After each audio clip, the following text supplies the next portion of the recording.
Minister, desde que a ser dump, acho que está óbvio que a Aruba vira uma sushi. Minister está compartilhando a mesma opinião? Na 2012, acaba, vários departamentos de governo bem junto e outros stakeholders também do setor privado atrás uma campanha, um aviso no governo, se o minuto errado está a zero tolerância e caminho que já acaba a fazer análise de tudo e afgraving ilegal que está tendo nos islas também é dump ilegal e essa aqui queda na adviso e não vai implementar na 2018 a trobe a fazer research ribatura e dump ilegal que está tendo e ainda não tem presente, então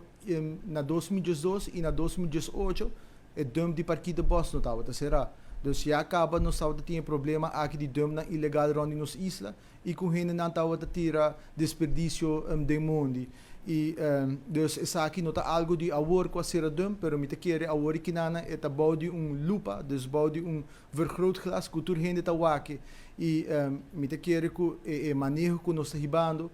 se bobo puntra habitante na di bairro de Bucutiweg, Simão Antônio, Casi Palomba, na turta bisa que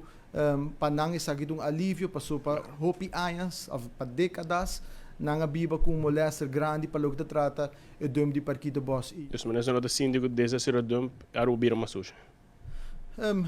Nós portem desacordo de opinião ribesaki, pero metin dados estão que mostrar que anteriormente já acaba tata tinha dump ilegal e que ainda tira sushi de natureza.